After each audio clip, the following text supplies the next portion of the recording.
Welcome everyone. Once again, this is Vikram Chaudhary. Om Aang Shri Guruve Namah. Shri Krishnaye Govindaye Namo Namah.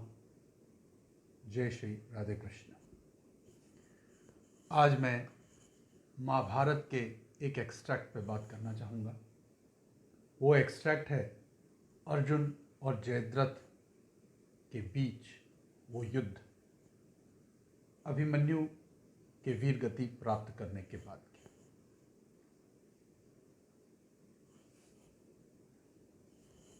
मैं सबसे पहले अर्जुन जयद्रथ इस दो शब्द की अर्थ आपको बताने का कोशिश करता हूँ, प्रयास करता हूँ। अर्जुन का अर्थ होता है जठार अग्नि और जयद्रथ का अर्थ है दुस्साहस।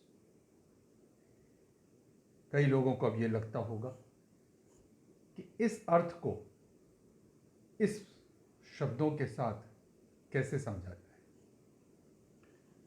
अर्जुन, जिस वक्त अर्जुन बोलते हैं तो इसकी आध्यात्मिक अर्थ जठार अग्नि है। जठार अग्नि हम लोगों के नाभि के पास होती है। वो अग्नि स्रोत है। भूख लगती है, भूख की फीलिंग होती है, उसके लिए ही हम लोग काम करते हैं। तो इसकी कहीं एक बोध और उसके प्रति जो कमिटमेंट होती है, जो उसके पीछे एक अग्नि, एक धधकता हुआ विश्वास होता है, उसी का द्योतक अर्जुन है। दूसरी तरफ जयद्रथ, इसका अर्थ है दुस्साहस। जो मतलब नहीं करना चाहिए फिर भी मुझे करने की जबरदस्ती में करूं, वो अच्छे तरफ से नहीं, निगेटिव साइड से, इसका अर्थ कहते हैं जयद्रथ। तो जयद्रथ का वध अर्जुन जैसे वीर के ही द्वारा हो सकता है। कोई अगर दुस्साहसी है तो उसकी खत्म करने की शक्ति भी, जिसमें वो अग्नि है, जिसमें वो प्रचंड शक्ति है, वही कर सकता है। इस कारण मैं कुछ और शब्दों पर पहले बात करना चाहूँगा, जैसे प्रतिज्ञा, मेंटल प्रेशर, मानसिक दबाव। जिस रथ पे वो सवार थे, उस रथ के सारथी श्री कृष्ण, योद्धा अर्जुन, और अश्व भी हर रथ में लगा होता है। तो इस जगह मैं इस अर्थ हॉर्स को टूल्स फॉर अचीवमेंट के थ्रू बताना चाहता हूँ। कई जगह पर मैंने पहले भी एक वीडियोस में बोला था, घोड़ा मन का भी द्योतक है। कमिटमेंट, प्रतिबद्धता, और फिर डिवाइन या एलिवेटेड या मास्टर सोल इंटरवेंशन।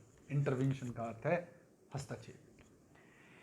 इन शब्दों को बताना मेरे लिए बहुत ज़रूरी था, क्योंकि इसके बाद ही मैं किसी आगे वाली चीज़ों पर मैं बात कर सकता हूँ। अर्जुन की जब चक्रव्यूह में हत्या की गई, कई महारथी मिलके एक योद्धा को मार डाले। नियम के वो खिलाफ था।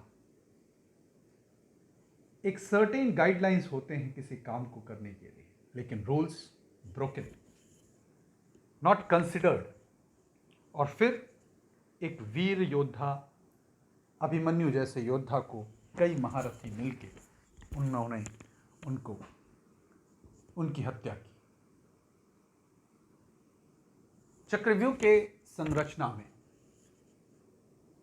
पहले पोस्ट पर जयद्रथ था। सभी को यह ज्ञात था कि अभिमन्यु चक्रव्यूह में घुसना तो जानता है, लेकिन संभवतः उससे बाहर निकलने का रास्ता नहीं पता था। उस चक्रव्यूह को तोड़ने की शक्ति सिर्फ श्री कृष्ण में थी या फिर पार्थ यानी कि अर्जुन में थी। जब अभिमन्यु उस चक्रव्यूह में घुसना चाहा तो उसकी मदद के लिए अर्जुन को छोड़ के सारे भाई उम्मीद कर रहे थे कि अभिमन्यु के बनाए हुए रास्ते पर वो पीछे से घुस जाएंगे साथ ही साथ और उसकी मदद के लिए साथ रहेंगे। लेकिन एक दुस्साही, गलत भावना से कार्य करने वाला, जिसकी प्रतीक जयद्रथ है, उस दिन वरदान के कारण उसने किसी को भी उस चक्रव्यूह भेदन के लिए अर्जुन अभिमन्यु की सहायता के लिए नहीं आने दिया। इसी को कहते हैं दुस्साहस। अभी तक जो मैंने बताया वो उसकी पूरी परिप्रेक्ष्य थी। अब मैं आता हूं इन सारी बातों पे ये हमारे प्रैक्टिकल लाइफ में किस तरह से जुड़ती है। अभिमन्यु की वीरगति के बाद अर्जुन ने एक प्रतिज्ञा कर लिया कि अगले ही दिन मैं जयद्रथ को मार डालूंगा, वो भी सूर्यास्त के पहले।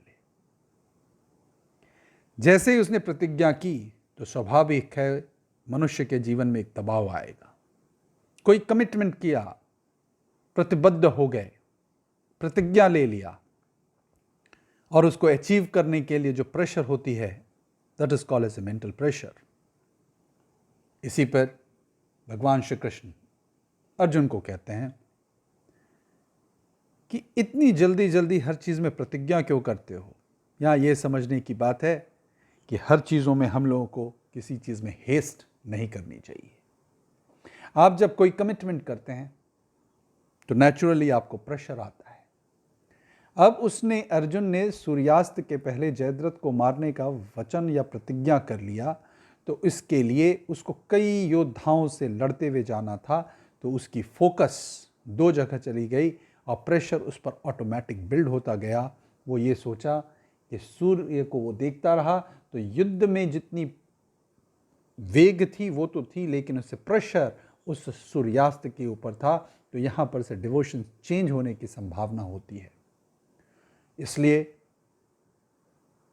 टीचिंग्स ये है कि जब हम कोई कार्य करें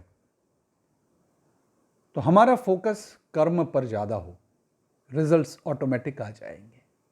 अननेसेसरी कमिटमेंट्स ना करते चले जाएं, और उसको जब हम लोग फुलफिल नहीं कर पाते हैं तो उसकी एक खुद के अंदर प्रेशर होती है। और जिनको कोई प्रेशर ही नहीं होता कमिटमेंट्स के बाद, तो वो तो रूल्स पर चलने वाले होते ही नहीं हैं। लेकिन एक अधिकांश व्यक्ति, कम से कम जो बोलते हैं, वो सोचते हैं कि उस चीज़ को पूरा करें, वो कर नहीं पाते हैं, तब उनकी फेलियर होती है।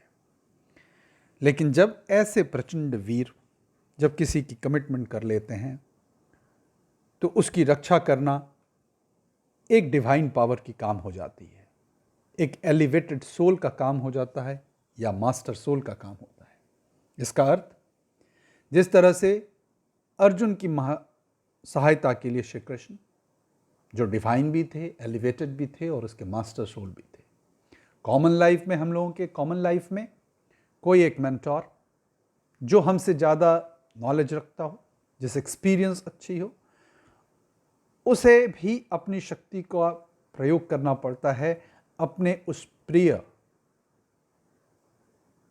शिष्य, दोस्त, सखा, अनेक संबंधों को निभाने के लिए। जिस प्रकार से कृष्ण और अर्जुन का एक संबंध था, उसको निभाने के लिए उनको इंटरवीन करना पड़ता है, क्योंकि वो सच्चा है, वो सही धर्म पर है। ठीक है, कुछ बड़बोलापन हो सकता है, कई चीज़ें हो सकती है, लेकिन भगवान उसकी रक्षा जरूर करते हैं। एलिवेटेड और मास्टर सोल उसकी रक्षा जरूर करते हैं। तो सीखने की हमारे लाइफ में यह बात होती है कि गोल्स फिक्स करें, प्रेशर बहुत ज़्यादा ना बनाएं, अपने कर्म पे ज़्यादा विश्वास करें।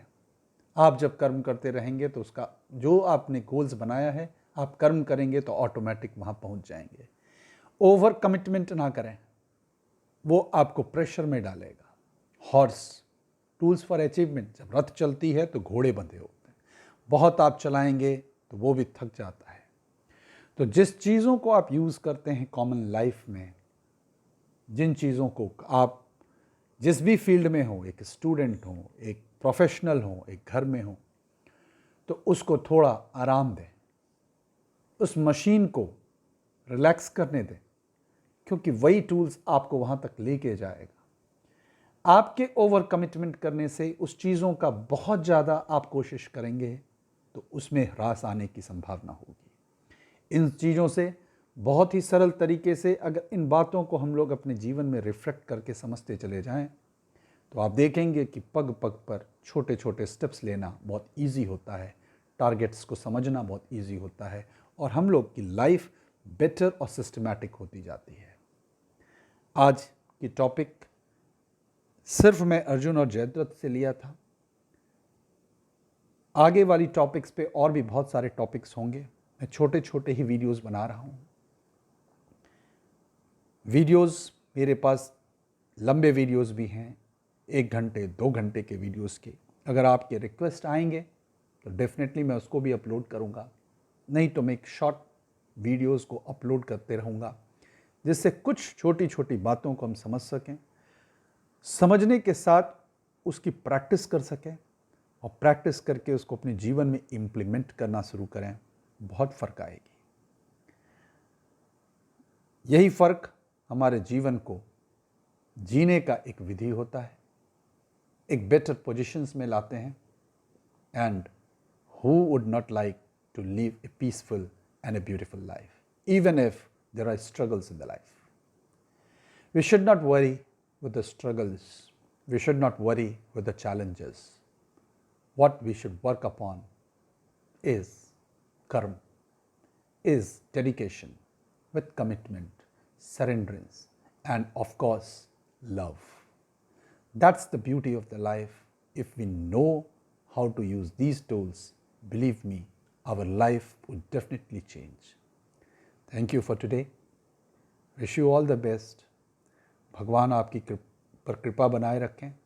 वो बहुत ममतामयी है, करुणामयी है। सबका कल्याण हो। इसी के साथ आज की वीडियो को स्टॉप करता हूँ। मेरे लिंक्स YouTube और Facebook के दिए हुए हैं। अगर आपको अच्छा लगे तो आप उसको सब्सक्राइब भी कर सकते हैं। जय श्री कृष्ण।